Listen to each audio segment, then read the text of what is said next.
Or do the rich people cringe and say, don't tell them that, Robert? Yes. Don't tell people what you know. Right. Keep them poor.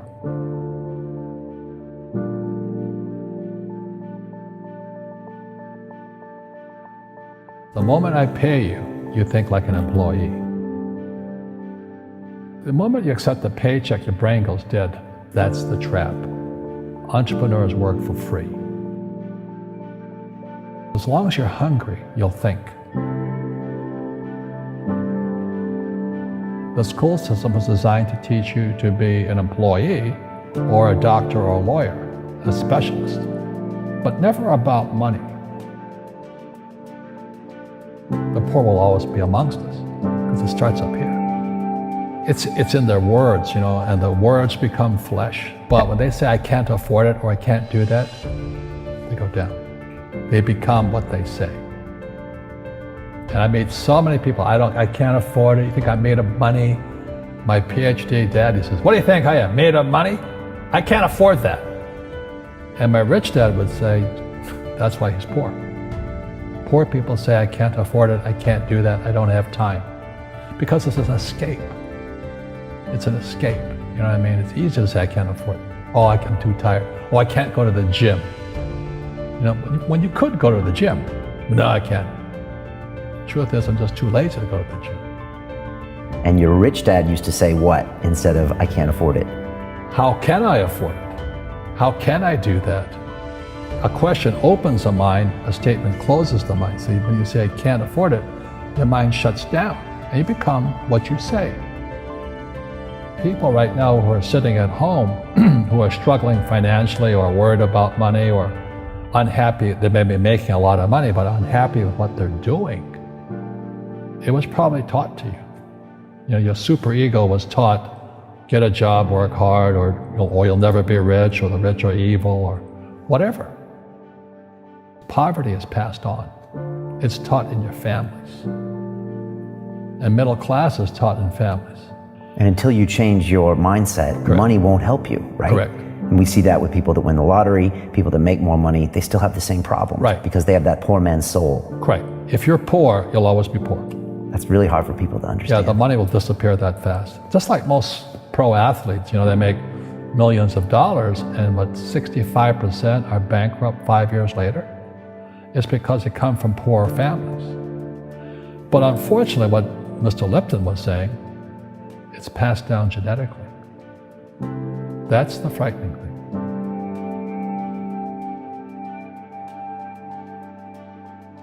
If you don't want to learn it, I can't help you.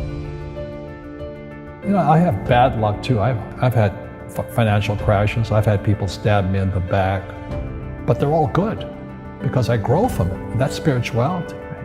People who are afraid of making mistakes, like they teach in school, they don't ever grow. Because spirituality is there's good and there's bad, there's right and there's wrong, there's up and there's down.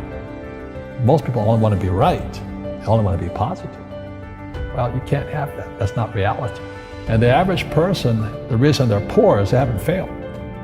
They play it so safe, they haven't made any mistakes like they taught in school.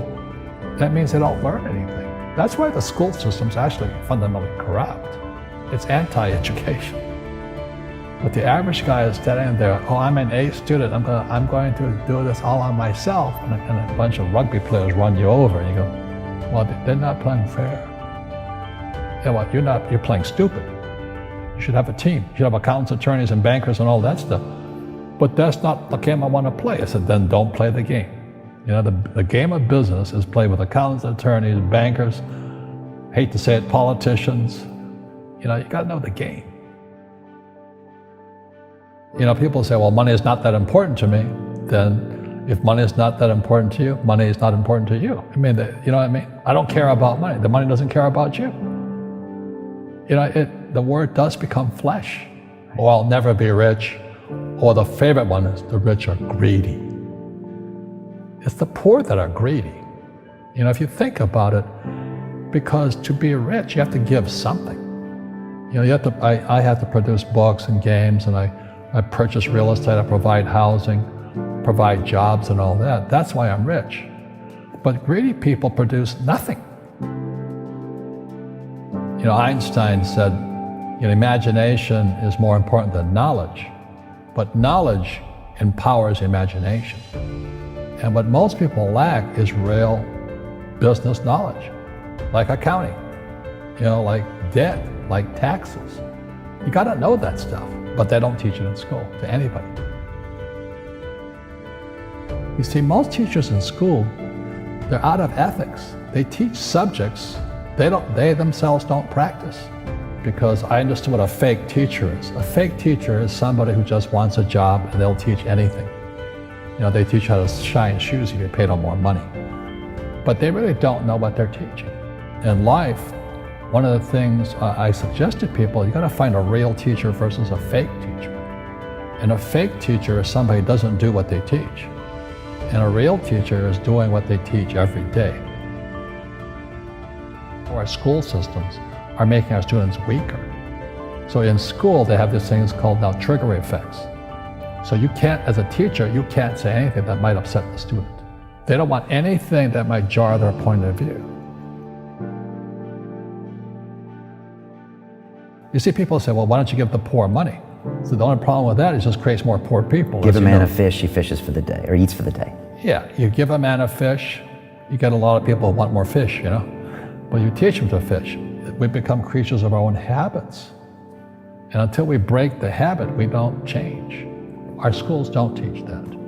Our schools teach almost the exact opposite of that.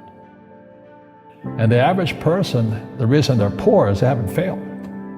You know, they play it so safe. They haven't made any mistakes like they taught in school. That means they don't learn anything. That's why the school system's actually fundamentally corrupt. It's anti-education. So what I say to young people is you find your game.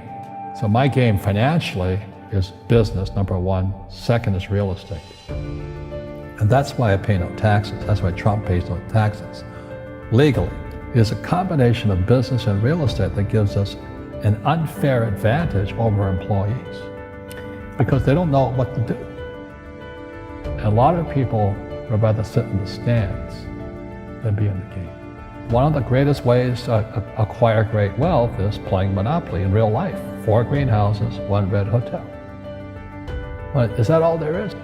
That's it.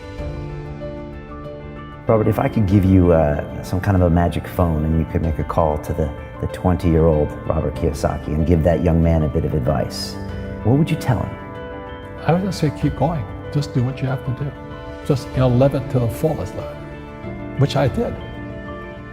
Nothing I ever did made sense.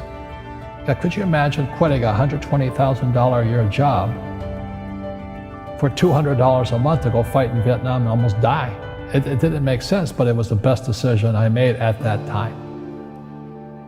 And I think what most people do is they let their parents or their friends talk them out of life. So afraid of failing. But failing is how we succeed. You look at guys like Edison and all that. They failed like 1,014 times before he invented the light bulb. You know, our schools punish you for making mistakes. And that's why we have so many people who are so afraid of admitting they make mistakes or afraid of failing.